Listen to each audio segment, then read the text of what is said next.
Beaucoup de gens, ça. Non, je suis vraiment fatigué d'entendre tous ces clichés, tous ces... Tu sais, genre...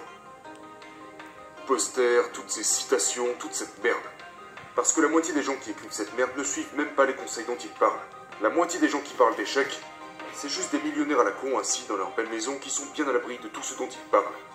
Donc, c'est juste un truc qui m'en fout. La raison pour laquelle je crois que je peux légitimement parler d'échecs est parce que je continue de faire face à l'échec d'une manière significative et parce que je vis tout ce que je dis. La plupart des gens, quand ils parlent de ces choses, se basent sur leur passé. Ils se basent sur ce qu'ils avaient l'habitude de faire. Mais est-ce que tu fais encore ça aujourd'hui? Donc, pour moi, l'échec, c'est quelque chose dont vous devriez avoir peur. Vous devriez en avoir peur. Mais c'est aussi pour ça que vous devriez aller là-bas et vous mettre au défi d'échouer. Parce que si vous n'échouez jamais dans ce que vous faites, ça signifie que vous fixez vos objectifs de sorte à facilement les atteindre, de sorte à réussir tout ce que vous faites. Ça veut aussi dire que vous ne fixez pas la barre assez haute. Donc, en ce qui me concerne, ok, je vais sortir et aller casser le record du monde de traction. Objectif noble. Sauf que j'ai échoué 2 fois avant d'y arriver. Je savais, après avoir traversé tout ce que j'avais traversé dans ma vie, la formation des missiles, 3 fois avant d'y arriver. Tout ce que j'avais fait dans ma vie, ça m'a presque toujours pris 3 fois avant de réussir. Je savais que j'avais une énorme possibilité d'échouer.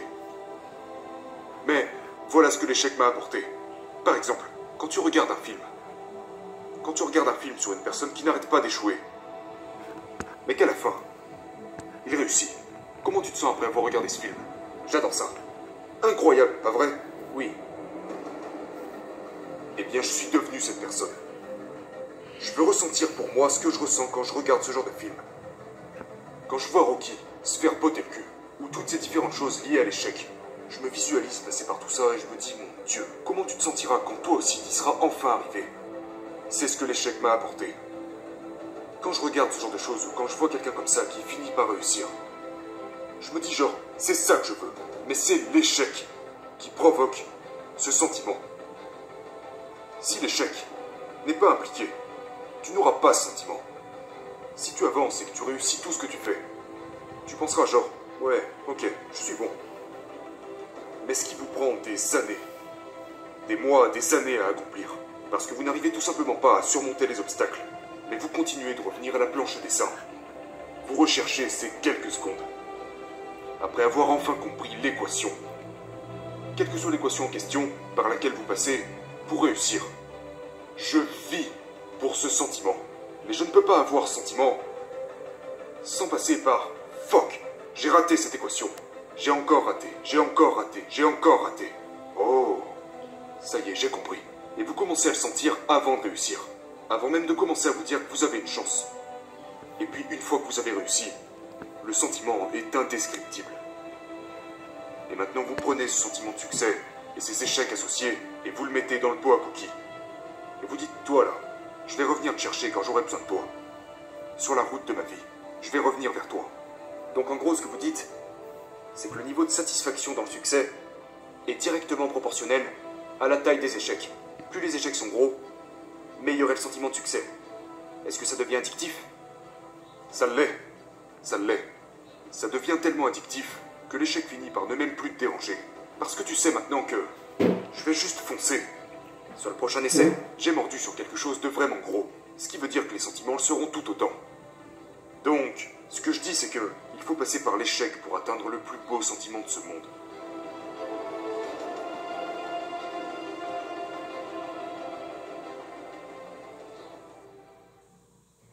Pensez-vous que la plus grande bataille dans tout ça est de bloquer ce que tout le monde pense de nous?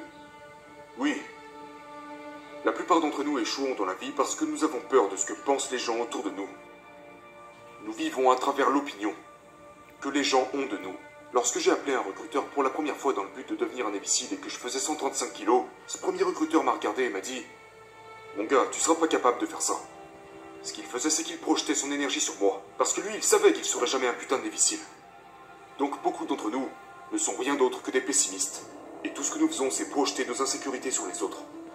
Et par conséquent, il finit par y avoir un nombre incalculable de personnes négatives qui se baladent sur la planète Terre, qui ont peur de se lancer, parce qu'ils savent qu'ils seront jugés par des gens exactement comme eux. Donc on a peur d'échouer. Pourquoi? Je te l'ai dit, mec. Prends pas de risques. Détends-toi. Pourquoi t'es si fou, mec? Pourquoi t'es si obsédé? Et tous ces trucs font appel à l'esprit d'abandon, comme j'aime l'appeler. L'esprit veut abandonner, l'esprit se fatigue vite. L'esprit pense qu'il mérite. L'esprit est émotionnel. Donc l'un des plus gros obstacles de ce monde, c'est les autres. Pas vous, c'est les autres. Dans votre tête. Et leur regard vous paralyse au point de vous empêcher d'essayer. Et c'est aussi pour ça que vous avez beaucoup parlé dans ce podcast au sujet de se débarrasser du bruit, s'écarter du monde. La solitude est une grande partie de l'équation. Une énorme partie. Parce que j'ai réalisé quand j'ai commencé à me parler à moi-même de la bonne manière, et après m'être complètement déconnecté du monde, waouh, je suis passé de ce gamin de merde qui pensait qu'il était stupide, voué à l'échec, qui bégayait à chaque fois qu'il ouvrait la bouche, à une personne qui est maintenant capable de faire toutes ces choses juste parce qu'il a pris le contrôle de son esprit.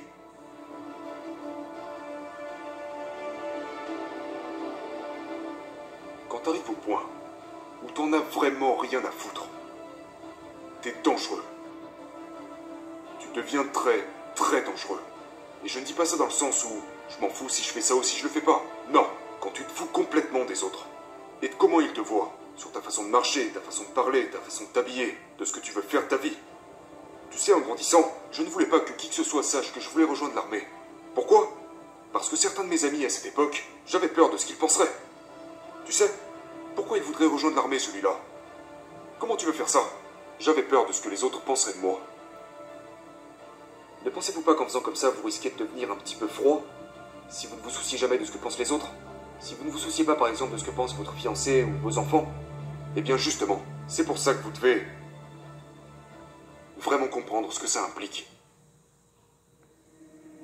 Si votre fiancé et vos enfants ne croient pas en vous, vous ne pouvez pas vous arrêter à ça.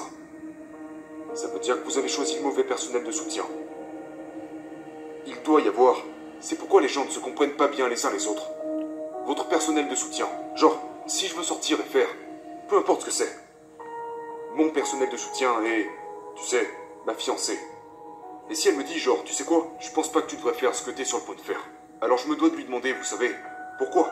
Je me dois d'entendre son point de vue et lui demander, d'accord, pourquoi tu penses que je devrais pas? Mais si elle dit ça à cause d'elle, ce n'est pas une bonne chose. Donc vous devez être vraiment clair à propos de ce genre de choses.